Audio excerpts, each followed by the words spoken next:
Bien, bonjour à tous. Nous allons consacrer cette session ce matin à la redistribution des cartes sectorielles. Justement, à propos des cartes, avec cette crise qui est là et qui va probablement se prolonger, les Français assistent à des cartes qui s'effondrent. On voit des plans sociaux qui tombent dans l'automobile, dans l'aéronautique, dans l'habillement. Et puis, parallèlement, eh bien, ils espèrent que d'autres cartes vont émerger dans d'autres secteurs. Des secteurs vont peut-être prendre le relais. Ils espèrent beaucoup de la mutation de la technologie, des emplois verts et bien sûr des relocalisations. Alors, on va savoir si ces espérances sont-elles fondées, comment vont se redistribuer ces cartes au niveau sectoriel. Pour essayer de répondre à ces questions et de toucher du doigt la complexité des chaînes de valeur, c'est un terme qui va bien sûr revenir au cours de cette session. Nous accueillons plusieurs experts qui viennent de plusieurs horizons. D'abord Anne Lehmann, qui est ancienne secrétaire d'État à l'industrie du Portugal, qui est spécialiste de compétitivité et d'internationalisation. Elle a cofondé l'Agence des investissements du Portugal. Vincent Paris, qui est directeur général de Sopasteria, c'est une société informatique de premier plan. Mouran Deba, qui est professeur à Centrale Supélec, qui était ici présent autour de la table, qui est directeur de recherche et de développement de Huawei, et qui est bien sûr bien placé, même très bien placé, pour nous parler de technologie. Eli Cohen, directeur de recherche au CNRS, spécialiste de l'industrie, en particulier de l'industrie française. Vous avez publié en 2014 chez Fayard avec Pierre-André Buige Le décrochage industriel, et également Marie-Christine Lombard, présidente du directoire de Géodis, spécialiste dans les transports et la logistique. Vous êtes également administratrice de Vinci. Je passe la parole au coordinateur de cette session, qui s'appelle Jacques Biot, et qui est ancien président de Polytechnique. Merci Franck, donc bonjour à toutes et à tous. Il fut un temps où dans ce pays existait quelque chose qui s'appelle la Direction Générale de l'Industrie. Seuls ceux parmi nous qui ont des cheveux blancs s'en souviennent. On se souvient de Jean-Pierre Souviron, qui était un directeur général de l'industrie absolument emblématique, et tout jeune ingénieur des mines qui émergeait du système rêvait de devenir le directeur général de l'industrie. Et cette direction générale définissait des plans sectoriels et définissait quelles étaient les industries stratégiques sur lesquelles il convenait que l'État investisse. Et puis tout ceci a été balayé par le retour des règles du marché. Et au fond, la France s'en est assez bien portée. La crise qui vient de survenir fait surgir brusquement un mot valise qui est celui de relocalisation. Mais comme disait le général de Gaulle, il ne suffit pas de s'agiter sur sa chaise en criant relocalisation pour que les industries reviennent. Et la question surviendra bientôt de savoir qu'est-ce qu'il faut relocaliser, comment il faut le relocaliser. Et nous allons donc, avec nos orateurs, essayer de comprendre quels sont les facteurs qui peuvent diriger les choix stratégiques des entreprises dans les différents secteurs. Donc nous avons des entreprises et des orateurs qui vont nous décrire plusieurs secteurs, tous effectivement tournés sur la technologie, certains plus sur les technologies de communication, l'industrie des services, l'industrie de la logistique, l'industrie pharmaceutique sur laquelle reviendra Eli Cohen tout à l'heure. Je propose qu'avant de rentrer dans le détail de certains secteurs plus spécifiques, Anna Lehmann, qui a eu la responsabilité politique et qui a aussi une bonne capacité de théorisation de ces questions, nous présente un petit peu la vue qui est celle des autorités portugaises et du milieu académique dans lequel elle baigne. Donc Anna, c'est à vous. Thank you. Merci. Bonjour à tous. C'est un plaisir d'être avec vous aujourd'hui. Merci de m'avoir invité. Alors, ce sujet est très important et il est très complexe à la fois. Et c'est le lien entre la technologie, la géopolitique. Avec le Covid-19, nous sommes arrivés à un niveau d'incertitude sans précédent. Et le chemin qui nous reste à parcourir est très différent de celui sur lequel nous étions, où nous avions des chaînes de valeur mondiales et donc il ne s'agissait que d'efficacité, de fragmentation et une forme de globalisation sans entrave, et avec des impacts évidemment sur la qualité de vie. Cela nous amène à la discussion sur la relocalisation des activités économiques, parce que le contexte que je viens de décrire, avec évidemment la Chine qui était donc l'atelier du monde entier, et qui nous a permis à tous de faire de la délocalisation, surtout de l'Europe. Le Covid-19, la crise du Covid-19 nous a rendus conscients des excès du passé récent et de diversifier nos sources d'approvisionnement afin d'atteindre de la productivité et une souveraineté nationale, et évidemment en Europe. Donc je voudrais mentionner les défis majeurs qui sont très importants pour cette analyse et que veut dire la relocalisation. Il y a des défis et le défi principal est la digitalisation, la numérisation de l'industrie, des services et de nos vies. Et ça amène également une nouvelle forme d'économie. Quelles sont les plus grandes sociétés? Ce sont des plateformes. Donc nous vivons maintenant dans l'économie de plateformes. Et c'est très écrit par Jean Terral, qui est donc prix Nobel. Nous vivons dans un monde qui est interconnecté et il faut comprendre ce contexte où les processus numériques posent de nouvelles questions sur le futur de l'emploi, sur la relation entre l'homme et la machine, etc. Dans un contexte qui est stupéfiant, avec une vitesse stupéfiante de changement. Et ça, c'est très important. Qu'est-ce qui est le contexte du monde numérique d'aujourd'hui? Nous avons ces énormes compagnies digitales et l'une des plus grandes, et certaines des plus grandes sont européennes, donc il faut bien y réfléchir à ces tendances de fond. J'aimerais également attirer l'attention sur la complexité de la convergence des technologies. Tout a changé et nous avons besoin d'une approche collaborative. Personne n'innove seul. Nous avons également devoir changer notre état d'esprit parce que nous vivons dans une économie d'une nouvelle forme. Évidemment, la chaîne d'approvisionnement est toujours importante, mais ce n'est plus la valeur la plus importante. Qu'est-ce que cela veut dire? Cela veut dire qu'il y a des sociétés digitales de plus en plus, et ce ne sont pas elles qui vont détenir les moyens de production, parce qu'elles vont développer des moyens de connexion et de mettre en connexion des ressources. Donc ce sont des réalités différentes. On ne peut plus penser du monde physique, tangible, même s'il existe toujours, mais il faut surtout comprendre la suite. Donc la numérisation nous a apporté deux choses très importantes. La première, une globalisation beaucoup plus rapide et beaucoup plus à bas coût. Et également la question du coût du marché. Donc quand j'ai vu le sujet de ce débat, les cartes, quand on parle de cartes, je me demande à quoi elles correspondent aujourd'hui dans le contexte de déterritorialisation du marché, dans une économie de plateforme, une économie digitale. Il faut voir la chaîne de valeur mondiale et ces plateformes comme des marchés. Et ça, c'est très important. Mais la crise du Covid nous demande également plus de proximité pour des chaînes de valeur plus intelligentes, plus locales.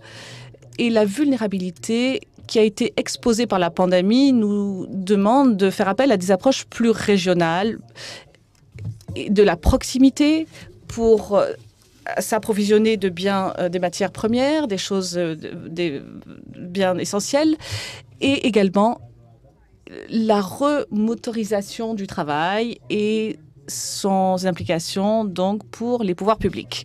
Ce que je voudrais souligner ici, c'est pour vous donner un peu quelque chose à réfléchir, c'est une erreur de ne penser que du côté de l'approvisionnement. On parle de société, on parle de technologie, mais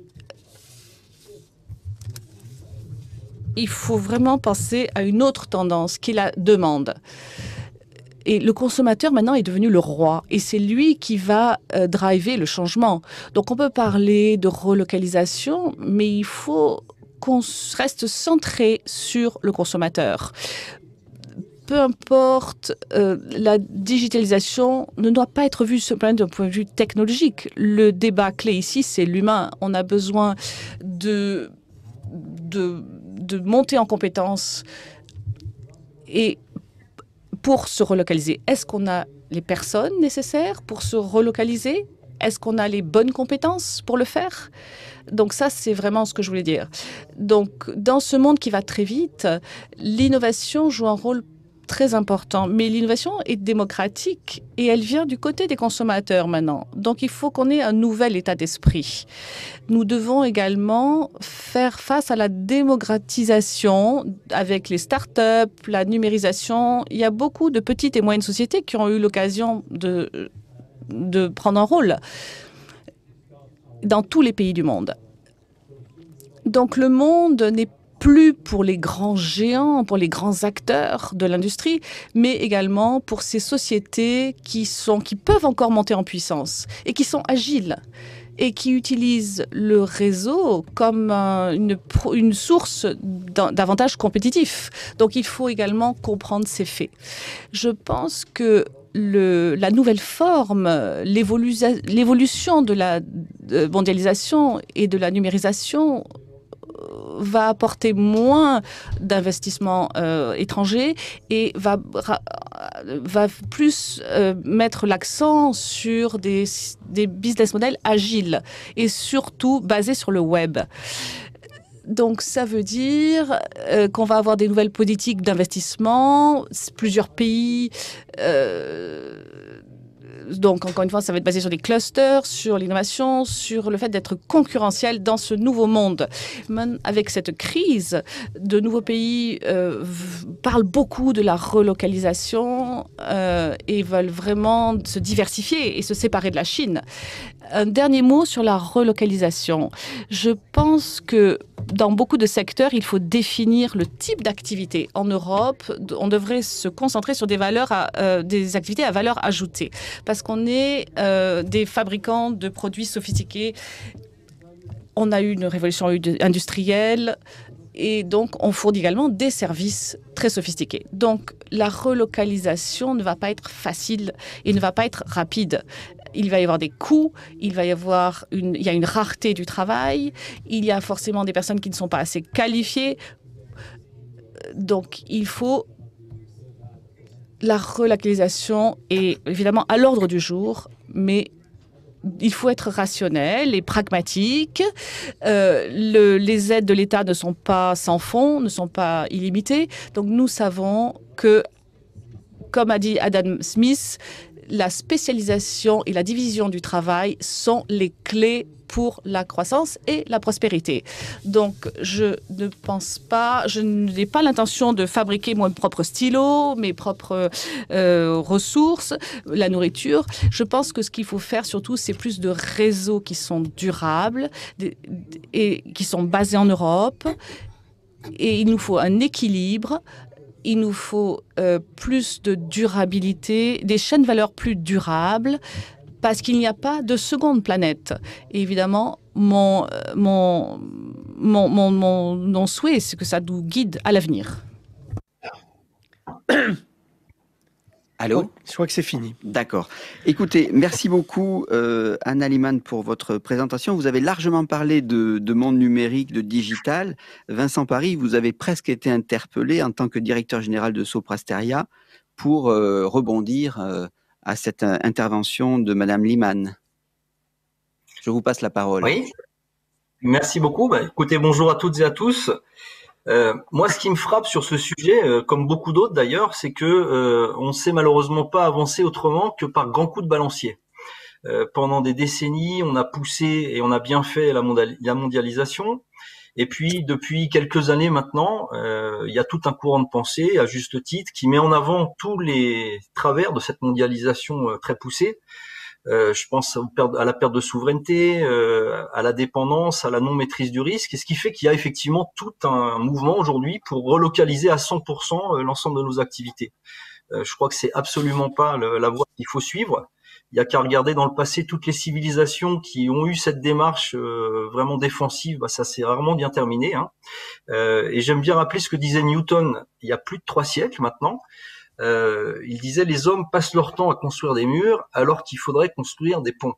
Et je crois qu'aujourd'hui c'est particulièrement adapté à l'époque que nous vivons. Alors finalement, par rapport à toute cette vaste question, moi je crois qu'il y a deux sujets qu'il faut vraiment qu'on adresse en particulier. Comment concilier réellement mondialisation et souveraineté. Il y a beaucoup de choses qui les opposent, mais on doit trouver une solution pour concilier les deux. Et puis une deuxième question qui est très proche, c'est pour les activités qu'on a décidées comme étant stratégiques, qu'on veut protéger, qu'on veut relocaliser.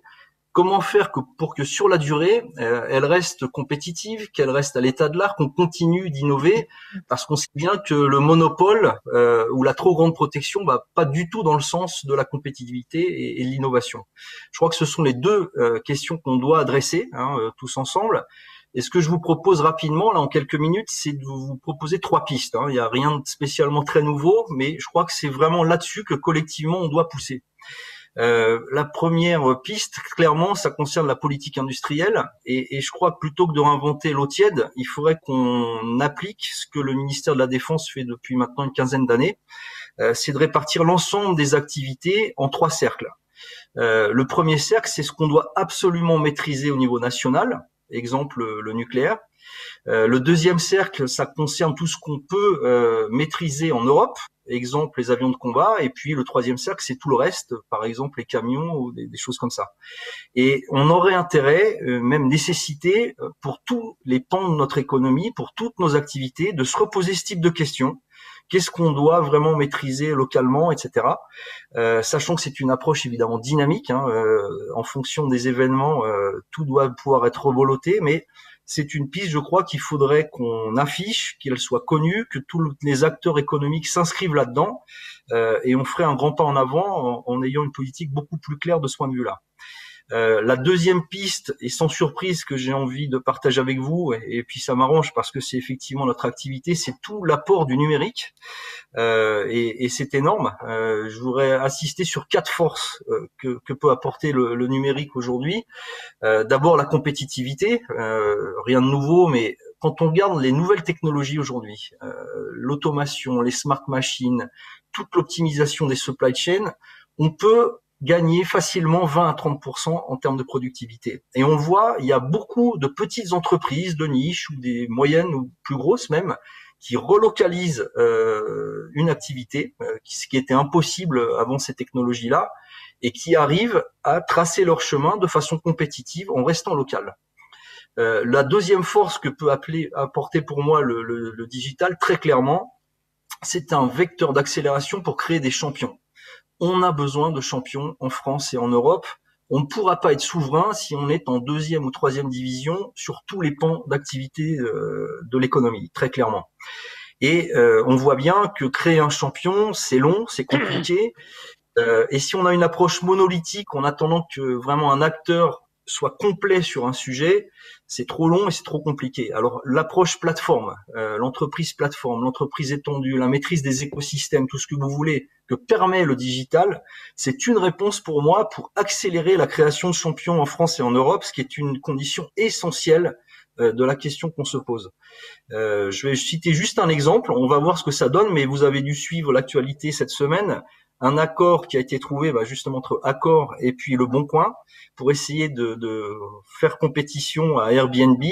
C'est très intéressant de voir cette démarche-là. Le Bon Coin a des commissions qui sont beaucoup plus faibles, ce qui devrait permettre à Accor de résister mieux et au Bon Coin de continuer à se développer. On va voir ce que donne ce type d'approche, mais c'est des dizaines d'initiatives comme ça que je crois qu'il faudrait favoriser et pousser. Le digital le permet. La troisième chose importante que permet le digital, pour moi, c'est la redynamisation des territoires, essentielle. On le voit depuis 50 ans, il y a beaucoup de provinces qui perdent des emplois régulièrement. L'épisode récent le montre, le digital permet de retravailler à distance, de reconquérir de façon offensive des territoires, et je crois qu'il faut évidemment pousser ça. Et très lié, il y a la quatrième force du digital, qui est de rapprocher réellement l'industrie et les services. Et ça, c'est très fort parce que on le voit bien sur les tendances. On est beaucoup plus sur une tendance à l'usage que sur une tendance sur la possession de produits. Donc, ça pousse des offres globales de services et de produits. Et ce qui est très intéressant, c'est dans une approche comme celle-là, c'est le service qui fait la différence. C'est le local, c'est la proximité. Donc, la différenciation globale peut se jouer localement, ce qui permettra de réindustrialiser, si on est succès, notre pays, qui en a vraiment besoin. 12% de notre activité dans l'industrie, c'est un des problèmes de la non-dynamisation de certains territoires, et je crois que tout ça est lié. Donc vraiment un pan très important du numérique. Et puis, clairement, la troisième piste, et là, elle n'est pas nouvelle, mais il y a beaucoup de boulot, je pense, c'est de renforcer notre attractivité. Qu'est-ce qui fait qu'aujourd'hui, une entreprise a envie durablement de s'installer chez nous? Il y a toujours les mêmes critères. Hein. Je crois qu'il y a d'abord la qualité de vie, et là, on n'a vraiment rien à envier en personne. Il y a les compétences, le niveau des ingénieurs, le niveau des écoles. Là aussi, il y a absolument rien à dire sur ce niveau. Les infrastructures, là, pour le coup, on était très bon, je pense, sur la partie routière, sur la partie ferroviaire. On est un peu en distancé aujourd'hui, il n'y a qu'à regarder la 5G, donc il y a un effort à faire.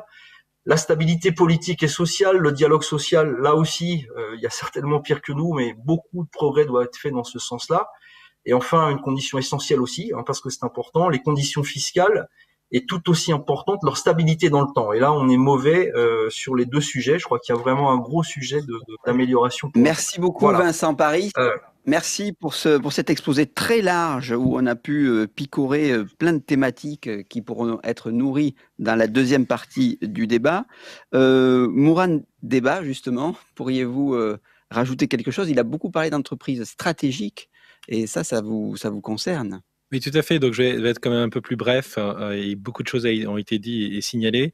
Donc, ce qui est intéressant avec cette crise sanitaire qu'on a eue, c'est qu'il y a un retour vers les industries classiques. Et ça, c'est extrêmement important de le signaler. Et je pense qu'on a un peu oublié. Donc, la partie télécom était considérée pendant un certain temps comme quelque chose d'acquis. D'accord, et on s'est rendu compte du jour au lendemain que il y a des tuyaux, et ces tuyaux, c'est eux qui peuvent sauver effectivement la situation.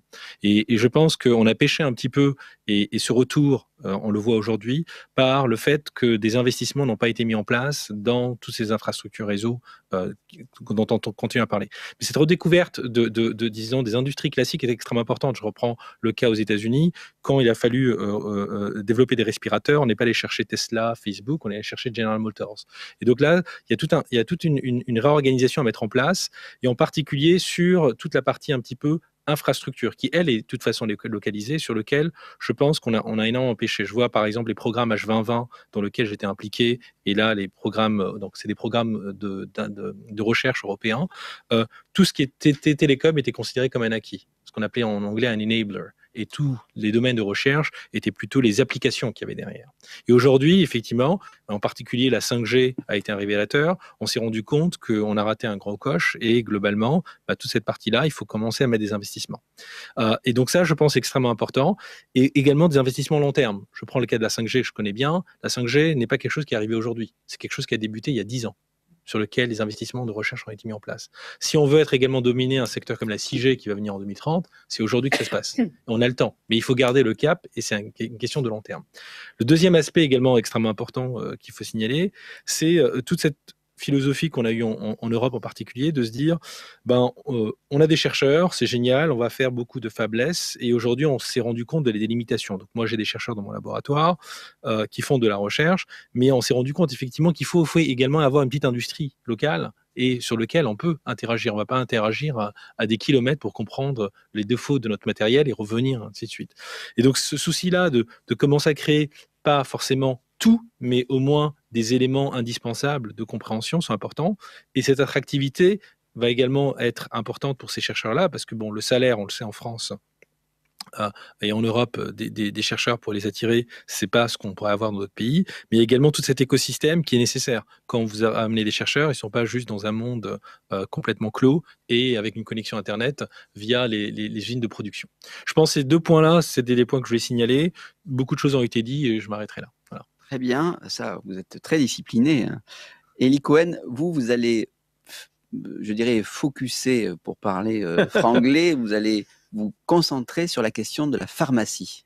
Oui, parce que l'une des grandes découvertes de cette pandémie, ça a été l'incroyable degré de dépendance de la France pour des fournitures essentielles comme le curare, qui est un produit très important pour la réanimation, ou même le paracétamol dont on fait un usage absolument quotidien. Donc on a découvert comme ça, d'un seul coup, notre incroyable dépendance par rapport à des pays comme la Chine ou l'Inde qui concentraient 60 à 80% de la fourniture de produits actifs pharmaceutiques. Et donc, comme d'habitude en France, le premier réflexe a été de dire cette dépendance est insupportable, tout ça c'est dû à la mondialisation. Donc, haro sur la mondialisation, et il faut penser une stratégie de relocalisation. Il y avait toute une série d'autres possibilités, mais on a tout de suite pensé en termes de critique de la mondialisation et de nécessité de la relocalisation. Alors, il n'est pas a priori anormal qu'on ait besoin de se fournir aux quatre coins du monde. La grande théorie qui structure la pensée sur les chaînes de valeur mondiales, sur l'extension des chaînes de valeur mondiales, c'est ce qu'on appelle la courbe du sourire.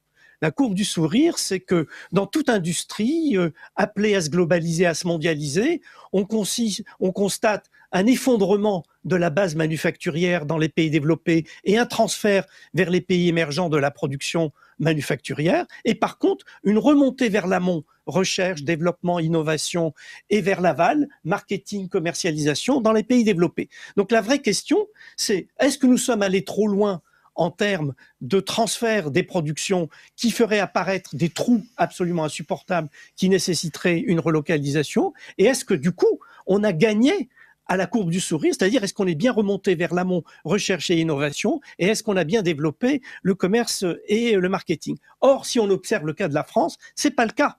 C'est-à-dire on assiste bien à un effondrement manufacturier dans le secteur pharmaceutique, mais pas du tout de remontée en matière de recherche, développement, innovation. On constate même un éloignement de la distance à la frontière dans le cas de la France, une moindre innovation. Quand on regarde les brevets triadiques, notre part relative n'a pas cru du tout. Donc pour la France, il y a une situation où il y a à la fois effondrement manufacturier et pas du tout remontée vers l'amont et l'aval. Alors pourquoi ? Quand on essaye de creuser davantage, on voit qu'il y a des facteurs qui tiennent à l'économie du secteur pharmaceutique. Pour faire court, c'est la fin du modèle du blockbuster, c'est-à-dire les grandes firmes pharmaceutiques, nos Sanofi, etc., ont une démarche qui consiste à concentrer leurs efforts en R&D sur certains produits, sur certaines gammes de produits et sur certaines plateformes. Et là, il y a des centres mondiaux, Cambridge, Boston, où se localise la R&D. D'autre part, il y a de moins en moins de développement de recherche in-house, à l'intérieur de l'entreprise et de plus en plus d'acquisition de start-up innovatrices. Donc, le rebond du portefeuille de brevets de l'entreprise passe souvent par l'acquisition de nouvelles sociétés. Et donc, du coup, dans un pays comme la France, on a la double peine. Mais alors, est-ce que pour autant, la solution, c'est la relocalisation ? Quand on regarde, non plus en France, mais en Europe, on constate que l'Europe est très massivement excédentaire dans le domaine pharmaceutique. Et même quand on regarde les produits actifs, on constate que nous sommes très excédentaires pour les produits actifs à forte valeur ajoutée et moins présents dans les produits actifs chimiques de moindre valeur ajoutée. Et quand on essaie de se demander, mais pourquoi on a cette situation? Eh bien, tout simplement parce qu'on a des réglementations environnementales dans les pays développés, on a des réglementations de sécurité sociale qui font que la logique des acteurs industriels est d'arbitrer contre la localisation de ces usines en France ou même en Europe à cause de problèmes environnementaux ou de problèmes de coûts liés au site européen. Et donc, du coup, c'est quoi la bonne stratégie ? Il faut être très court. La bonne stratégie, c'est de combiner 3 éléments. Et ces 3 éléments, on les combine sous un chapeau qui est le suivant, c'est augmenter la résilience économique du secteur pharmaceutique. Ça veut dire 3 choses. 1, il n'est pas tolérable, même lorsqu'on est un libéral absolu, qu'il y ait une concentration phénoménale de production dans 1 ou 2 sites mondiaux ou dans 1 ou 2 pays mondiaux. Il n'est pas normal que 80% des principes actifs soient fabriqués, de certains produits vitaux soient fabriqués en Inde et en Chine. Donc, premier impératif, diversification des fournitures. Ça veut dire qu'il faut éventuellement susciter des vocations dans d'autres pays pour qu'il y ait une certaine diversité de la fourniture. Deuxièmement, si on ne veut pas s'exposer à des pénuries qu'on découvre un beau matin au milieu de la pandémie, il faut avoir une politique de stock de précaution et de stock constitué à proximité des centres de consommation. Et on peut concevoir ces stocks soit au niveau national, soit au niveau européen. Et puis troisièmement, oui, il faut envisager de relocaliser, mais parfois les industriels eux-mêmes le demandent, dans certains domaines où ces chaînes de valeur mondiale très étendues, et surtout l'incroyable fragmentation de la production de chaque composant qui rentre dans un médicament, font qu'on a perdu la maîtrise du système et qu'on n'a même plus la visibilité et la traçabilité de toutes ces productions et de toutes ces étapes intermédiaires de production. Ça nécessite éventuellement de repenser des chaînes de valeur régionales, et notamment dans des domaines comme les principes actifs qui sont considérés comme vitaux, de chercher à relocaliser au niveau européen. Et là, il y a une série d'opportunités et phénomènes nouveaux. Il y a une prise de conscience européenne à la faveur de cette crise, et il y a tout un programme qui s'appelle EU for Health qui a été imaginé, qui a été développé et qui peut servir de base à cette stratégie qui articule ces 3 volets de la résilience économique du secteur pharmaceutique et qui peuvent être déployés favorablement au niveau européen. Donc, quand bien même on voudrait relocaliser ces chaînes de valeur mondiale pharmaceutiques, ce n'est simplement pas possible compte tenu de l'incroyable diversité des composants de ces médicaments et des combinatoires incroyables qui permettent de fabriquer chaque fois un médicament. Par contre, on peut chercher à avoir une certaine maîtrise. Cette maîtrise passe par la connaissance, c'est le premier élément, et par la diversification des fournitures, etc. Mais en fait, la véritable dynamique à enclencher, c'est que dans un secteur où il peut y avoir divergence d'intérêts entre certains laboratoires pharmaceutiques dans le cadre d'une stratégie d'optimisation de firmes et intérêts nationaux, notamment de type sanitaire, eh bien, il faut penser à un nouveau partage entre les entreprises et les États en matière de financement de la recherche, de développement de la recherche et de localisation d'activités. Regardez ce qui se passe même aux États-Unis à l'occasion du Covid-19. Monsieur Trump met des chèques sur la table pour contrôler le produit de la recherche, pour développer certaines recherches, pour fabriquer certains vaccins, pour s'en assurer l'exclusivité. Donc c'est aussi un nouveau partage de rôle entre les États et les laboratoires pharmaceutiques qu'il faut penser. Si on considère que nombre de produits pharmaceutiques sont des biens communs mondiaux, alors il faut bien qu'il y ait un financement mondial ou en tout cas étatique de certains de ces biens communs mondiaux. Donc vous voyez, la réponse n'est pas simple, même quand on fait le constat. C'est pas que la relocalisation, c'est une nouvelle architecture de relations entre les États et les entreprises, c'est une nouvelle division du travail entre entreprises et surtout, c'est un investissement informationnel pour savoir ce qui se passe et où ça se passe pour ne pas se trouver démunis face à une pandémie. Voilà.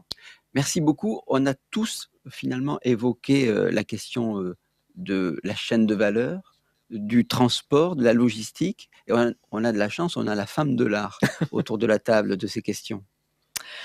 Bon, alors écoutez, Madame je vais Lombard. faire court, même si la logistique est absolument vitale, comme vous le soulignez, pour les entreprises et les États et la fluidité de l'économie. Moi, ce que je voudrais dire simplement, c'est que la redistribution des cartes sectorielles, elle avait déjà lieu depuis bien avant la crise. On avait des phénomènes, effectivement, de relocalisation, j'aime pas ce terme, j'y reviendrai, parce que c'est un côté défensif, alors que pour les États, en fait, il faut être plutôt dans une logique de réindustrialisation ou de rééquilibrage, comme le disait Eli Cohen, sur les éléments qu'on veut faire et qu'on fait faire. Là, c'est plutôt offensif, et c'est d'ailleurs la relocalisation, c'est plutôt politiquement, c'est se réformer. La réindustrialisation, c'est se réinventer. C'est un peu différent, et je trouve que c'est plus inspirant. Alors, donc, j'allais dire, en tant que logisticien, nous, on est organisateurs et gestionnaires de la chaîne d'approvisionnement de nos clients. Donc, on est par définition globaux. On voit ce qui se passe. On voit les mouvements de balancier qui arrivent dans l'économie.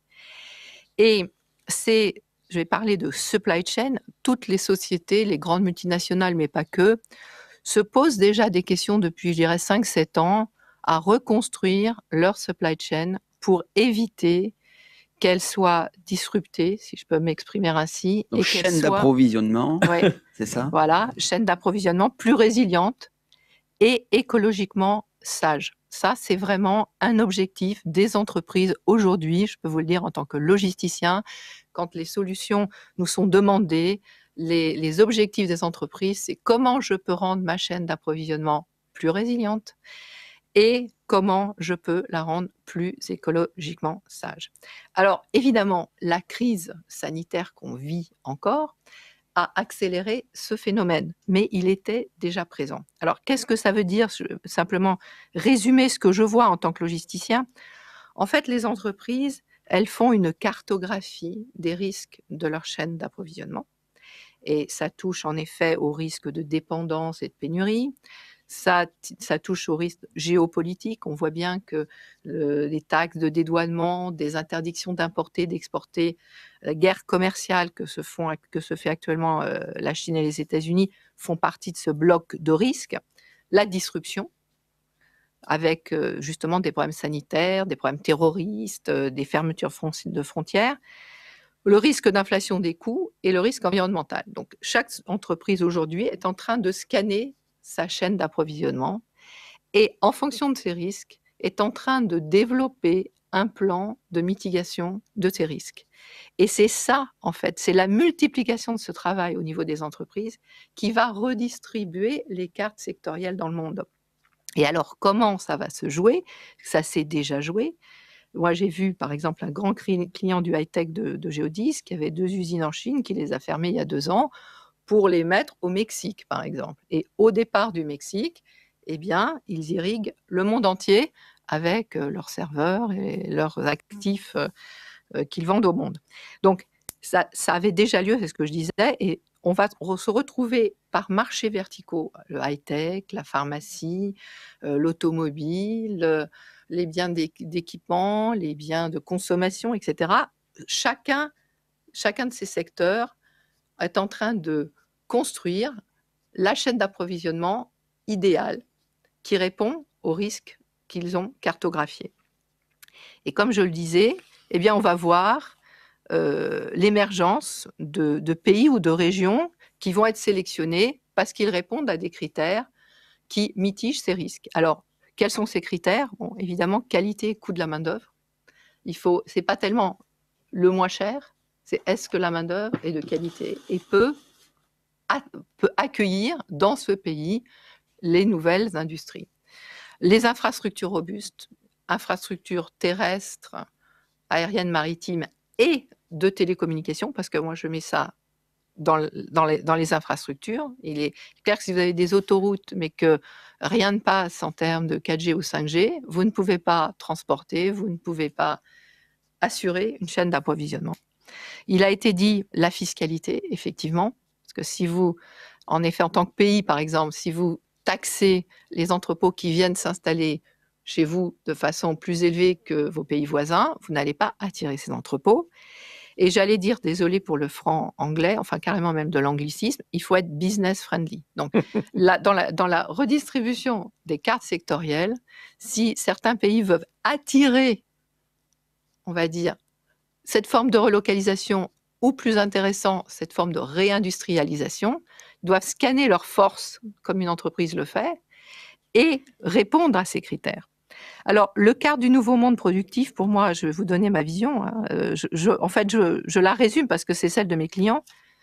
On passe de Chine vers l'Asie du Sud-Est, Vietnam, Thaïlande, Singapour, Inde. On passe de Chine, quand on veut cibler les Amériques, au Mexique. Et on passe de Chine en accentuant son pouvoir industriel vers l'Europe de l'Est, Pologne et Turquie. Ça, c'est les grands gagnants, je pense, enfin les grands pays gagnants qui vont récupérer cette redistribution des cartes sectorielles. Un point encore que je voudrais dire, c'est que le e-commerce va continuer à croître, donc des entrepôts-usines, parce qu'il s'agit vraiment d'entrepôts-usines mécanisés, robotisés, complètement connectés à des tas de systèmes, vont continuer à éclore, si je veux dire, vers des zones de chalandise. Donc ça, on va voir, pour le coup, ces entrepôts continuer à éclore. Donc la France en aura forcément. Et la logistique, qui est un secteur transversal, va être de plus en plus prédominant dans la transformation et la redistribution des cartes sectorielles. Parce que quand une société veut déménager des usines, elle a intérêt, évidemment, à s'appuyer sur un logisticien robuste qui va lui permettre de le faire sans risque. Et comme je le disais tout à l'heure, pour un pays, si je parle de la France, comment récupérer des cartes? il faut capitaliser sur ces forces. Déjà, il faut les cartographier et les savoir-faire qui peuvent être intéressants pour le futur, et travailler l'attractivité, parce que je pense que ce pays n'est pas encore très attractif pour les entreprises. La crise, pourtant, nous a rappelé que les entreprises sont au cœur de la vie d'un pays, donc ça, c'est plutôt bien. Mais en France, on le sait, bien que la moitié de la population active travaille dans les entreprises, toutes les enquêtes d'opinion montrent que l'entreprise est mal aimée dans ce pays. Donc, c'est un peu ce travail-là au niveau d'un pays qu'il faut faire. Attractivité et être sûr, être clair sur ses savoir-faire. Merci beaucoup.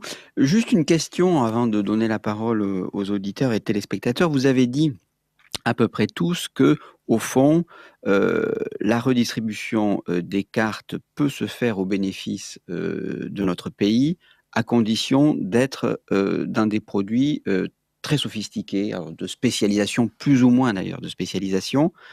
Or, tout de même, on ne va pas tous devenir des ingénieurs, des chercheurs. Est-ce à dire que cette séparation du monde entre haute valeur ajoutée pour les pays riches et puis production pour les pays briques en développement, cette redistribution des cartes-là, elle est favorable à notre pays et en particulier aux classes moyennes. Peut-être, Madame Lehmann, vous avez été la première à évoquer cette question et même à appeler à une forme de spécialisation par le haut.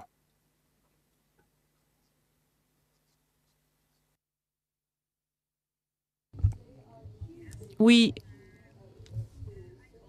j'ai demandé de la spécialisation, évidemment, parce que c'est indispensable pour que le monde soit prospère. Mais la situation n'est pas assez simple.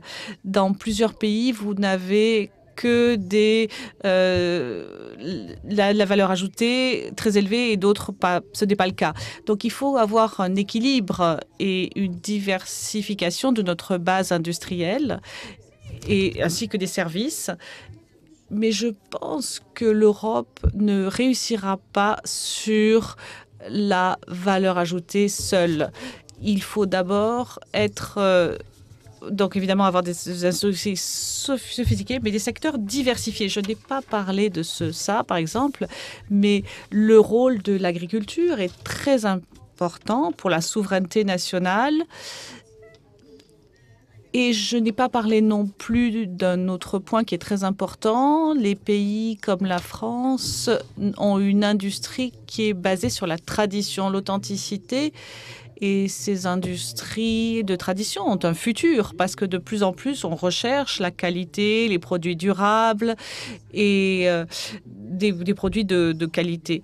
Donc, ces industries qui vont se baser sur l'authenticité et l'unicité sont très importants. Nous avons encore des activités diversifiées, mais il va y avoir des spécialisations par pays, de la Thaïlande, etc. Et certains pays seront plus spécialisés sur d'autres choses. Il n'y a pas de doute là-dessus. Mais même des pays, des pays du monde émergent vont produire des choses très intéressantes. La haute valeur ajoutée, la qualité, c'est très bien, mais est-ce que c'est suffisant pour pourvoyer est-ce que c'est un pourvoyeur d'emplois important pour quelque part contrebalancer cette perte d'emploi qu'il y a eu dans l'industrie au cours de ces dernières années? Pour répondre à votre question, le plus simple, c'est de réévoquer le cas de l'automobile qu'on n'a pas évoqué jusqu'à présent ici. Ce qu'on a constaté en France, c'est un véritable effondrement de la base manufacturière dans l'automobile sur le territoire national. En gros, sur les 20 ou 30 dernières années, on a produit sur le sol national 2 fois moins de véhicules et tout ceci s'est fait au profit de pays tiers comme la Turquie, la Slovénie, le Maroc, etc. On a décidé de lancer la production sur le territoire national de petites citadines électriques. Les conditions de production de ces petites citadines électriques n'ont rien à voir avec les usines qu'on a fermées par le passé et les productions qu'on a supprimées par le passé. Les usines nouvelles vont être des usines infiniment plus robotisées, automatisées, avec de plus en plus d'intelligence, avec de plus en plus de compétences et de moins en moins de main-d'œuvre de production directe. Donc, de toute manière, même quand on relocalise, même quand on va dans le sens que vous indiquiez tout à l'heure, c'est pas du tout la même industrie. Et donc, c'est pour ça que j'insistais sur le fait que la nouvelle industrie, celle qu'on conçoit, doit se nourrir des développements de la recherche. Là, dans le cas de l'automobile, c'est tout ce qui tient à l'électromobilité, c'est tout ce qui tient aux véhicules autonomes, et c'est dans ces domaines-là que nous sommes en train de développer de nouvelles compétences, des brevets, etc. Donc, je réponds en partie à votre question. Mais pour votre question plus fondamentale, vous savez quelle est la fraction de la population active employée dans l'industrie manufacturière en France ? 9%. Donc, de toute manière, il ne faut pas rêver. Même un mouvement massif de relocalisation de la production industrielle en France ne changerait qu'à la marge la fraction de l'emploi qui est dédiée à l'activité manufacturière pure et simple. C'est pour ça que j'insiste énormément sur des développements issus de la recherche, des créations de nouvelles activités et des lancements d'activités productives sur le territoire national sur la base de ces innovations. Mais pour le reste, l'essentiel de l'emploi, comme vous le savez, va se loger dans les services et notamment les services à la personne. Monsieur Debat, on a l'impression que finalement, la relocalisation, c'est oui, à condition que ce soit grâce au numérique et grâce à la robotisation. Est-ce que vous confirmez cette affirmation qui est un petit peu, non pas désolante, parce que ça crée de la valeur ajoutée, de l'emploi, de la richesse, enfin de la richesse, mais est-ce que ça crée véritablement des emplois? Est-ce que la relocalisation, ça se fera sans les gens, ça se fera avec plus de robots? Alors, les robots, ils seront là, de toute façon. Hein, donc, c'est quelque chose, c'est une tendance. Et le diagnostic a été fait là récemment est excellent dans le sens où, globalement, on a peut-être une mauvaise compréhension de l'industrie. On parle de nouvelle industrie. Alors, bon, certaines parlent d'industrie 4.0, etc. L'industrie qu'on aura dans les années à venir est complètement différente de l'industrie qu'on a eue avant.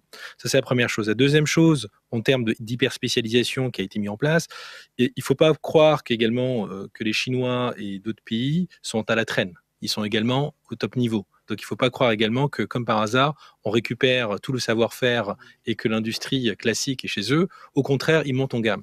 Ce qu'il faut voir, c'est plutôt comment on fait de la relocalisation avec ce partage de valeur ajoutée résiliente. C'est le terme qui a été donné, où effectivement, on se focalise sur l'expertise et l'excellence des domaines qu'on a identifiés en France. Ils sont connus. Les diagnostics ont été faits depuis plein d'années sur dans quel domaine on est excellent. Et sur ces aspects-là, il y a effectivement des investissements massifs qui sont faits au niveau de la recherche et qui impactent ces industries à travers tout ce qui est les smart cities, etc., ces industries qui sont en cours de développement. Donc, on n'est plus dans un passé, on n'est plus également dans cette séparation de dire les pays asiatiques font uniquement de la production. Moi, je voyage souvent en Chine. Aujourd'hui, sur le secteur télécom, soyons clairs, on est au niveau du meilleur qu'on puisse faire aujourd'hui. Donc, je pense que c'est plutôt ce partage et où nous, on se situe dans cette chaîne de valeur. Madame Lombard, vous vouliez ajouter quelque chose à ce sujet? Non, je pense que sur l'emploi, effectivement, quand on parle d'industrie, c'est sûr que c'est pas du tout la même industrie, même si elle revient en France que celle des années 60. Donc, moins pourvoyeuse d'emplois ouvriers, c'est clair. Mais on peut pas, ça n'empêche que c'est quand même tout à fait intéressant de réinternaliser un certain nombre de choses sur le territoire. Ça, je fais pas, moi, l'opposition entre ancien monde, nouveau monde. S'il y a plus de nouveau monde, il y aura, ça entraînera l'ancien monde. Il y aura des emplois qui seront créés malgré tout, en plus. Mais ça pose la question de la formation, en fait. C'est ça. Justement, on a une on n'est question pas uniquement. d'un auditeur sur la formation. Mais oui, forcément, ça. En se disant, finalement, est-ce que les travailleurs du secteur en difficulté, eh bien, ils peuvent se former pour garder leur emploi et prendre le relais de cette résilience dont vous parliez? Moi, je peux simplement vous dire ce qu'on fait au niveau de Geodis. C'est clair que les personnes, on voit bien qu'il y a une robotisation accrue dans les entrepôts logistiques et mécanisation, et on a quand même besoin de gens. On a quand même besoin de gens, en particulier pour toute la distribution du dernier kilomètre. On a aussi besoin de personnes pour organiser les flux, et on forme ces personnes justement pour assurer qu'on ne met personne à côté. Et je touche du bois, mais Geodis n'a pas continue à recruter tous les ans à peu près 1200 personnes par an sans en laisser sur la route. Donc on arrive à leur donner d'autres fonction, en fait, parce qu'on est une société en croissance. Et un élément sur la logistique, peut-être, pour terminer, c'est qu'il y a 5 600 milliards de dépenses logistiques dans le monde, dont 2 600 milliards sont externalisés à des logisticiens. La crise, encore une fois, qui révèle la non-résilience de certaines chaînes d'approvisionnement, va sans doute pousser à l'externalisation de la logistique auprès de logisticiens. Donc, un certain nombre d'activités qui sont faites par les entreprises va basculer chez des professionnels de la logistique, d'accord, externalisation. Ça va aussi créer de l'emploi dans les secteurs de logistique. Donc, ce sera peut-être pas dans une société industrielle qui faisait un peu de logistique, mais cet emploi va rebasculer chez le logisticien qui, lui, évidemment, va récupérer d'autres activités. À propos de la formation, on se pose la question de la transition. La transition verte, ça suppose qu'il y a des emplois, notamment dans le BTP, dans l'aéronautique, dans l'automobile, qui pourront, même d'ailleurs si on met en application les propositions de la Convention citoyenne, il y a effectivement des secteurs qui vont souffrir et puis d'autres qui vont émerger. C'est la question de la transition écologique et donc aussi de la formation. Monsieur Biot, vous avez été ancien président de Polytechnique. Bon, effectivement, les polytechniciens, ils n'ont pas un problème de marché du travail, mais c'est une question, la formation et la transition, c'est absolument majeur, notamment pour la conversion verte. Alors, vous me sortez un peu de mon rôle de coordinateur, mais enfin, bon, comme j'ai adoré ce métier, et donc je vais y revenir. Quand j'accueille les polytechniciens, j'avais coutume de leur dire que, pour donner du sens à ce qu'ils venaient étudier, qu'ils étaient là pour apprendre les sciences et la technologie, et pour les mettre au service de la société pour résoudre 4 grands défis que je voyais, qui étaient le défi du climat, le défi de la santé, et je leur annonçais qu'il y aurait des pandémies, le défi économique, parce que la façon dont la dette énorme qui est en train de se constituer va un jour se résorber, c'est quand même un sujet où il faudra peut-être mettre un petit peu de mathématiques si on veut pas que ça s'écroule comme un château de cartes, et puis les questions de sécurité. Alors, je crois que ce qui est très important, c'est de comprendre que la science et la technologie, c'est ce qui permet de faire en sorte que l'écologie ne soit pas punitive. Et en fait, c'est ce qui permet au contraire de réhumaniser les choses. Vous voyez, je travaille beaucoup en ce moment sur les questions d'intelligence artificielle en santé. Prenez les dermatologues, vous prenez enfin toutes les professions médicales aujourd'hui qui passent du temps à regarder leur ordinateur, à tapoter sur leur clavier. Si demain il y a des objets connectés qui remontent directement les données par des moyens de transmission de la 5G, des systèmes comme ça, vous allez pouvoir supprimer les déserts médicaux, vous allez pouvoir redonner du sens médical aux médecins. Et donc, il faut bien comprendre que la science et la technologie, elles sont là pour redonner sa place à l'humain, au contraire. Et donc, il y aura des emplois, et les emplois ne vont pas être supprimés par les robots, ils vont être rendus beaucoup plus intéressants par les robots. Je reviens sur un autre sujet, je rebondis à ce que disait Eli Cohen sur les relocalisations. Vous avez dit, bien sûr, il faut se poser la question sur certains sujets à partir du moment où ça ne porte pas atteinte, je dirais, ça a une cohérence économique. Poser la question de la relocalisation demain. Vous avez parlé de relocalisation en Europe. Or, ce que les gens craignent, c'est de se dire, au fond, si on décide à l'échelle européenne de le relocaliser, et d'ailleurs, vous l'avez plus ou moins évoqué, Madame Lombard, eh bien, ça se fera peut-être d'abord, dans un premier temps, au bénéfice de pays qui ont un coût du travail très bas, et on retrouve finalement la problématique des travailleurs détachés, Pologne, Hongrie, etc. D'un certain point de vue, quand Renault décide de fermer une usine pour installer la même chez Dacia à Bucarest, c'est une forme de délocalisation, mais ça reste quand même au niveau européen. Donc, est-ce que la question de l'échelle n'est pas essentielle? Est-ce qu'il faut s'en tenir forcément à l'échelle européenne? Et est-ce que, justement, peut-être que sur certains sujets, il ne faut pas la penser en termes national? La question de la maille géographique est une question, par définition, qui porte sur ce que vous dites à l'instant, c'est-à-dire dans quel domaine il est pertinent de raisonner à la maille européenne et dans quel domaine il est pertinent de raisonner à la maille nationale. Et la réponse est toute simple. Regardez ce qui est en train de se passer en France actuellement. Un certain nombre d'entreprises sont en difficulté et l'État a introduit une conditionnalité pour l'aide aux entreprises en difficulté. Et dans le domaine de l'automobile, l'État français n'a pas eu froid aux yeux.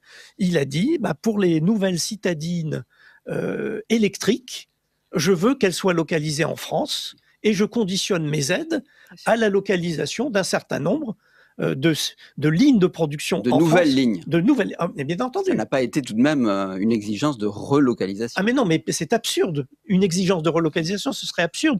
Vous n'allez pas relocaliser une chaîne de production qui aujourd'hui est en Turquie et qui fabrique du moteur thermique diesel. Vous n'allez pas relocaliser ça à Douai. Ce serait une absurdité. La bonne chose, c'est de dire les nouvelles citadines électriques. Au moment où nous investissons, nous, État français, dans l'électromobilité avec l'Airbus des batteries, etc., ben, nous voulons qu'il y ait une grande plateforme électrique dans les sites de production de Renault, et ça sera toute la restructuration de Douai, où il y aura plusieurs lignes de production électrique. Donc là, ben, l'État n'a pas froid aux yeux, il conditionne directement ses aides à une entreprise de relocalisation. À l'inverse, je vous disais tout à l'heure que dans le domaine des principes actifs chimiques, donc dans l'industrie pharmaceutique, il faut passer d'une situation où aujourd'hui c'est 60 à 80% de la production mondiale qui se fait en Chine et en Inde, à une situation où on aimerait qu'il y ait un pôle européen qui se constitue de principes actifs. Vous n'allez pas dire un pôle français. Je veux dire, il faut raisonner véritablement à la maille européenne, compte tenu des 1800 principes actifs, de tout ce qu'il y a comme combinatoire possible dans les conditionnements pour faire des médicaments, etc. La bonne maille, là, est à la dimension européenne. La meilleure preuve, si vous voulez, c'est que on a une entreprise à base française qui est Sanofi, qui a décidé de regrouper l'ensemble de ses usines européennes en principe actif, qui veut filialiser cette activité et qui veut se donner une stratégie de localisation en Europe d'une partie grandissante des principes actifs qui sont aujourd'hui fabriqués ailleurs. Et là, il va y avoir à la fois un montage capitalistique, un montage industriel, des États pourront éventuellement intervenir, plusieurs sites se mettront en concurrence pour attirer cette activité, et je trouve ça tout à fait normal. La France seule ne peut pas décider de relocaliser chez elle l'industrie des principes actifs qui aujourd'hui est massivement concentrée en Inde et en Chine. Monsieur Débat, vous vouliez peut-être rajouter quelque chose sur le problème de la relocalisation? Oui, sur la question du cadre de la relocalisation. Oui, donc, je prends le secteur que je connais bien, qui est le secteur télécom, la même chose. Les champions télécom dont on parle aujourd'hui sont des champions à l'échelle européenne, qu'on a essayé de développer. Bon, on a eu du mal, on voit ce qui s'est passé avec Nokia récemment, mais l'idée, toujours, ça dépend des secteurs. On ne peut pas essayer de faire une relocalisation, surtout sur des sujets d'avenir, sur des secteurs dans lesquels l'expertise, dans cette chaîne de valeur qui est assez globale, hein, je prends les télécoms que je connais bien, il y a différentes sous-jacentes parties des aspects télécoms, qui va du réseau, qui va du cœur du réseau, qui va aux questions de sécurité, jusqu'aux parties, ce qu'on appelle de l'accès radio, et sur lequel on ne peut pas avoir effectivement des champions qui sont à l'échelle française directement. Et donc l'aspect européen fait complètement sens, mais sur d'autres domaines spécifiquement dans lesquels on a une expertise, je prends l'intelligence artificielle, les mathématiques, etc., il se peut que sur un segment, effectivement en mathématiques, hein, l'école française est excellente, on a effectivement des investissements massifs de centres de R&D qui se mettent en place, américains. Beaucoup de gens viennent investir en France pour essayer de récupérer nos talents français et de faire de la recherche dans ce domaine-là. Donc je pense que ce côté sectoriel est extrêmement important et de la portée et de ce qu'on veut faire. Voilà. Je voudrais juste ajouter quelque chose par rapport à ça. Il y a aussi une dimension qui intervient maintenant, qui est la dimension géopolitique. Dans le domaine de la 5G, les États-Unis découvrent avec amertume qu'ils ont un peu perdu la main. Et on a vu récemment un certain nombre de dirigeants américains dire « mais après tout, dans Nokia, il y a une partie ex-Lucent, est-ce qu'il ne serait pas dans l'intérêt des Américains, du gouvernement américain, directement ou à travers un certain nombre de sociétés, on a pensé notamment à Cisco, est-ce qu'il n'y a pas intérêt à ce que des intérêts américains remettent la main sur toute ou partie de Nokia pour retrouver une compétence en 5G et se préparer pour la 6G ?» Donc c'est intéressant de voir que, je veux dire, même là où on l'attend le moins, cette réflexion est en train de prendre à l'articulation entre la géopolitique et une dynamique sectorielle. Et bien sûr, l'intervention de l'État. On a une question de d'auditeur, qui, au sujet de la 3D, et qui nous demande si le développement des imprimantes 3D ne va pas perturber finalement un peu le montage qu'on élaborait sur les biens d'équipement manufacturés et la logistique. Est-ce que ces imprimantes 3D, ça signe pas la fin des grands biens d'équipement et même quelque part aussi de la logistique, parce que ça pose la question de la distance. Madame Lombard, vous Ah avez... non, non, non. Ah, moi je veux bien répondre sur la logistique. En fait, nous on est totalement agnostique. Si on fait tout Non, juste mais à côté, non, parce que c'est pas comme pas ça que ça se possible. passera. Il y aura des centres, probablement des clusters spécialisés, parce que la 3D, c'est pas une petite imprimante qu'on met sur un bureau. Enfin, ça dépend ce qu'on fait. Effectivement, c'est une révolution de la production, je pense qu'on peut le dire. On a eu la révolution de la distribution avec le e-commerce, avec la 3D, on a la révolution de la production. Donc, en effet, faciliter sans doute la production près des zones d'achalandise. Mais encore une fois, vous avez toujours aujourd'hui les équipementiers automobiles et les constructeurs automobiles qui sont plutôt des créateurs d'automobiles, des designers d'automobiles, et ils font faire. Donc, quelque part, le faire, le logisticien va peut-être rentrer, par exemple, dans le faire comme un équipementier automobile pour une automobile. C'est-à-dire qu'on peut imaginer qu'un logisticien investisse massivement dans la 3D. Monsieur Paris, sur cette question de 3D, vous Ouais. aviez peut-être un mot à dire, n'est-ce pas? Oui, un peu comme sur tous les autres sujets qu'on a abordés, je crois qu'il y a une tendance de fond. Là, on parle de la 3D, il y a beaucoup de technologies qui vont émerger, et ce qui est vrai aujourd'hui sera plus vrai dans quelques années.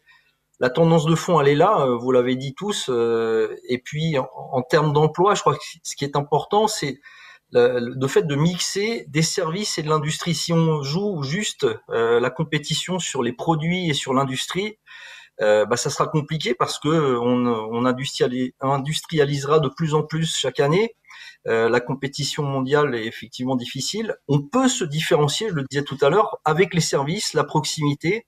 Je crois que c'est le fait de mixer les deux qui peut permettre de reproduire localement. Et effectivement, faut choisir ses combats sur des sujets du futur et essayer que localement, cette mixité produits et services qui va dans le vent de l'histoire, clairement, parce que acheter un produit sera de moins en moins le quotidien des consommateurs.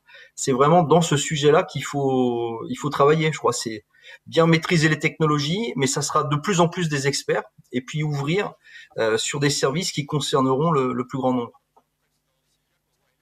Vous vouliez rajouter quelque chose, je ne vous avais pas donné la parole, pardon, sur l'échelle de la relocalisation. Il y a un consensus pour dire ça peut se faire au niveau français à condition qu'il y ait une plus-value française qui apparaisse clairement en termes d'infrastructure ou de valeur ajoutée, de formation. Sinon, ça serait peut-être plus cohérent à l'échelle européenne. Est-ce que c'est votre avis dans votre spécialité, puis plus généralement en tant Oui, que, bien sûr. je dirais, oui, Oui. je vous écoute, pardon. Moi, je ne crois pas trop sur la durée des subventions ou des aides trop lourdes, alors que l'activité n'est pas au niveau de rentabilité ou d'efficacité d'autres pays, ça puisse durer. Donc le sujet, il est positif, hein, mais c'est de voir comment globalement, sur l'ensemble d'une chaîne de valeur, on peut l'être. Et là où il y a besoin de se grouper parce que les investissements sont trop lourds, il faut le faire en Europe, clairement. C'est le sens justement de l'Europe. Hein. Là où vraiment, même si ça coûte cher, il faut maîtriser. Ce que je disais tout à l'heure, le cercle 1, très clairement, là, il faut le localiser en France. Et cet exercice-là, il faut que ça soit, à mon avis, plus transparent, plus partagé, pour que y ait des initiatives qui se lancent et des entreprises qui se lancent sur ces sujets-là, oui, très clairement. Eh bien, écoutez, pour conclure, je passe la parole à Jacques Biot. Nous avons balayé beaucoup de sujets et aussi également des pistes de réflexion pour aborder la relocalisation de façon froide, sans trop de rêverie, mais avec volontarisme. Merci Franck. Débat très riche. Hein. Je crois que donc on va essayer de tirer quelques conclusions. Première conclusion, je crois unanime me semble-t-il, c'est que l'autarcie n'est pas une option. Hein. On va pas revenir, j'allais dire, au XVIIe siècle et encore même au XVIIe siècle, il y avait quand même déjà du commerce international. Donc l'autarcie n'est pas une option. Deuxième enseignement, c'est que au fond, la redistribution des cartes sectorielles, quand on reste dans l'image des cartes, on n'est pas dans une hiérarchie entre pique, cœur, carreau, trèfle, hein, et que le débat n'est pas celui-là, mais que la question, c'est beaucoup plus d'avoir des as et des rois et d'avoir pour l'essentiel des bonnes cartes. Et si possible, un peu plus que 4 As et un peu plus que 4-3, si on peut tricher un petit peu, parce que c'est comme ça qu'on arrivera à redévelopper une économie qui crée de la valeur, qui crée des emplois et qui crée des connaissances, comme le souhaitent nos concitoyens. Bon, troisième conclusion, c'est que il faut s'inscrire dans le long terme, c'est-à-dire que au fond, les étudiantes et les étudiants qui sont aujourd'hui dans les universités et même les élèves qui sont aujourd'hui dans les écoles, même si la génération de cette année a été un petit peu bousculée, mais ce sont eux qui, par la culture qu'ils acquièrent, définiront notre capacité à maîtriser justement ces as et ces rois pour le futur. Et on a bien entendu un appel de la plupart des orateurs à ce qu'il y ait un peu plus d'amour de la science, d'amour de la technologie et d'amour de l'industrie. Et je crois que si on peut effectivement se dire qu'il y a un travail pour qu'on récupère les cartes en main dans ce pays à faire, il y a un travail vraiment auprès de l'éducation nationale, auprès de l'enseignement supérieur et des universités, pour qu'il y ait vraiment une envie d'apprendre, qui est une envie et une capacité à apprendre, donc des moyens pour les universités, des moyens pour les écoles, pour que la science et la technologie irriguent un petit peu davantage notre enseignement. La conclusion suivante, c'est que la recherche est très importante et que, au fond, on ira vers des industries qui sont des industries qui investissent en recherche parce qu'il n'y a pas un secteur qui sera identique à ce qu'il était hier et que les secteurs seront transformés et que ce soit des secteurs d'industrie ou des secteurs de services, comme on l'a vu avec plusieurs orateurs. Toutes les activités humaines vont être transformées et que la redistribution des cartes se fera d'abord en faveur de ceux qui ont travaillé, qui ont développé une recherche et qui ont développé aussi une recherche désintéressée, puisqu'on voit bien que les grandes mutations, au fond, elles proviennent pas tellement de la recherche incrémentale, mais elles proviennent très souvent du saut que permet de faire une recherche désintéressée. Donc voilà, donc si on récapitule, pas de solution miracle, pas d'autarcie, pas de solution miracle, beaucoup de réflexion, d'accumulation de connaissances pour choisir les industries qui doivent être développées, et puis des moyens transversaux en connaissances, en infrastructure, ça a été souligné, en logistique, et un développement de la connaissance, donc l'importance de l'enseignement et de l'éducation dans ce pays. Voilà, je vous remercie. Merci beaucoup, merci à Marie-Christine Lombard, merci à Mourad Deba, à Elie Cohen, à vous, Jacques Guyot, et aussi aux intervenants à distance, Vincent Paris et bien sûr Anne Liman depuis le Portugal.